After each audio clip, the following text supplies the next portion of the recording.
আমরা শিল্পীরা হচ্ছে নরম মোমের মতো, যা টুকটাক যা বিজনেস আছে আমরা রানিং করতে পারছি না, এটা তো অবশ্যই আমরা একটা ক্ষতির সম্মুখীন হচ্ছি। সিনেমা জগৎটা আসলে লাকের ব্যাপার।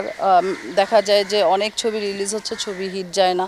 তো এমনিই আমরা ক্রান্তিকালে, সেই হিসাবে বলবো এই দেশের এই চলমান পরিস্থিতি, অস্থিতিশীলতা কিংবা এই রকম একটা সময় অতিবাহিত হচ্ছে, খুব করুণ সময়। আসলে জনমন, কারোর মনে সুখ নাই, সবাই আসলে আমরা বিচলিত।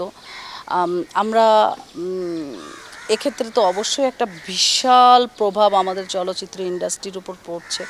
আমি আশা করি ডিএ তায়েব ভাইও বলে গেছে যে অচিরেই, যেহেতু আমাদের সরকার প্রধান সবাই সম্মিলিতভাবে এটার একটা মানে একটা উদ্যোগ তারা হাতে নিয়েছে, তো অচিরেই এই অশান্ত পরিবেশ শান্ত হয়ে যাবে আমরা আশা করি। আমরা শিল্পীরা চাই, আমরা শিল্পীরা হচ্ছে নরম মোমের মতো, তো আমরা কোনো অরাজকতা কিংবা অস্থিতিশীলতা চাই না।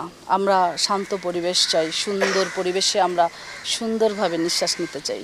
ফেসবুকে যেমন পজিটিভ দিকও আছে, নেগেটিভও দিক আছে। যে ফেসবুকটা যে জিনিস, অনেক নিউজ আছে যেগুলি ভুয়া নিউজ দেওয়া হয়, জনমনের মধ্যে আতঙ্ক সৃষ্টি করে।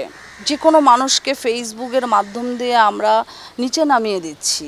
এই যে এগুলি যে হচ্ছে, এগুলি আসলে আইনের আওতায় আনা উচিত। আর ওই যে দায়েব ভাই বলে গেছে যে দেশের বাইরেরও অনেক আইডি আছে যেখান থেকে অনেক কিছু প্রচার হয়। তো সার্বিক পরিস্থিতি আমার মনে হয় যে শান্ত করতে গেলে, ফেসবুক যে এখন বন্ধ আছে এটা জাস্ট পরিস্থিতিটা শান্ত করার জন্য, আবার ঠিক হয়ে যাবে, সব কিছু ঠিক হয়ে যাবে আগের মতো। আপনি ক্ষতির সম্মুখীন হচ্ছেন কিনা কোনোভাবে?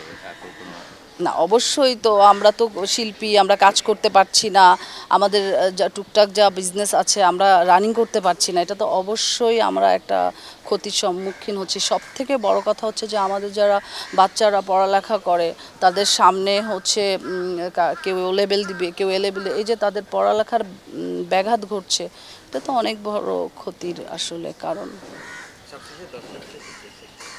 সিনেমায় কবে দেখছি আপনাকে আবার?